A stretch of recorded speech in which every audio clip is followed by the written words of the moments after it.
Bulan 2 saya Tolu FM, enapan 2 raki-raki. Bula FM namban 2 inosor. Go etabo ke boto kola sa Bula FM nga. Bula FM namban 2 korbo. Bula FM namban 2 sawa. Bula FM namban 2 latoka Bula. Namban 2 Bula FM memba. Bula FM namban 2 NSR in Singapore. Untuk tali tak ada warung yang Bula FM lo toka. Du ale akar warong Bula FM namban 2 NSR.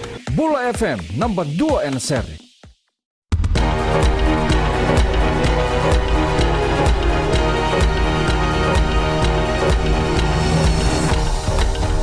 Pisambula sekon kono baklele kani nonde tukutuku. Mai tina koso na nonru na bunabu na bitinani na bakadal kaya roa dhoko kina na kabi na noa kasi loma tarataro takitunga na ngunungo. Yana kaya bakadhiro loma kina na tukutuku ngo yani roa ngoli tiku na bitinani mero milewe na talangani lako ni kena kaulesu na ngona endo na wekanrau ki kandabu. Etukuno salisi ni berakauta na wekanrau na bitinani ngo Niroto se tiko na ndona soma te wana wikanrato ka dhoko na wakadala ka meimba na bida na madhao sauti ka kinda dala tagitali na kena mai sotabi na wakadala ka ungo na kabi na noa. Tukuno salisi ni roa ngole mai na tauni suba na bitinani me rome wakabule sona yaya ni mbera ni mwole sutali na ilakulako ki kandawe na mbongi ni kuwa.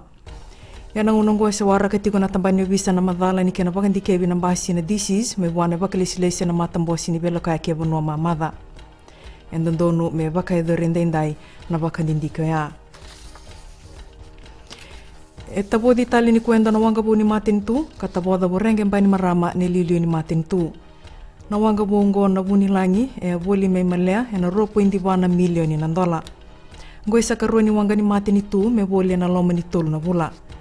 Enandua na nona mali ni bosong bani marama kaina kakina ni kena boli me na wanga bungo mera sotabi kina na wekanda ena bianianu me bukani ndua na ngona mbalabu era sa ngwele dhabi tukina era ngandrebe bunga na ibure ni mbula me rao me bukeira ena non rangarabi tabi baka wasibi ena kena ngarabi na mata bubale esana teke bubi ngarabi tiko na wanga bungo na MV buni langi ni mataka ene lako kirotuma. Lore ni may liu tagatiko na mati siyang nindewa siya na NCD na mati na deng moda na nonda bunua. May bakandi tagatiko na tikinongo Dr. Isimeli Tukana na iliu ni matambosi karato dakadaka na kenabuluti na mati siyang nindewa na ministeri ni mbula. E may baka na numitiko bura-bura indai na singa ni deng moda kakaya Dr. Tukana ni mati ngo ebu menakakana na baka ng ataka na bisinga.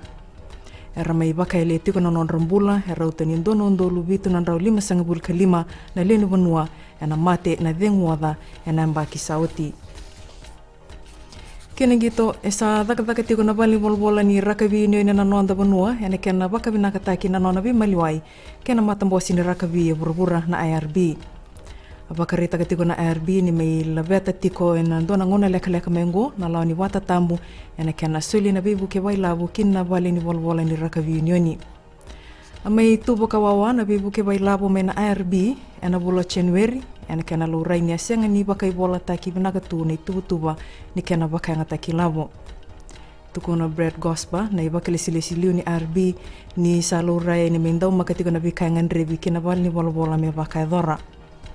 Akaya Berlin Kafoa na iba kalisilisilu watawa ni FRU ni rato may buliti ko pakalebo na bika rato may sotaba karto saba ka na mate nengo na bisota ni balata ki banua ka na bakay tabitiki na mate team ni Flying Fijians na bulo chune.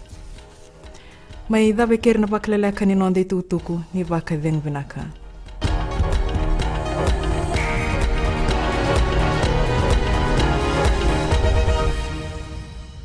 na Bula FM rake tale taki. Golnga elambasa Bula FM namban 2 NSR. Ando tali tak na warong na Bula FM namban 2 NSR su. Kau buat tiga raki au rebot juga ni stima au ndau tali tak na warong na Bula. Tolo bina Fiji Bula FM namban 2 Singatoka. Bula bina era roga Bula FM namban 2 Tikonga. Bula Bula FM namban 2 NSR.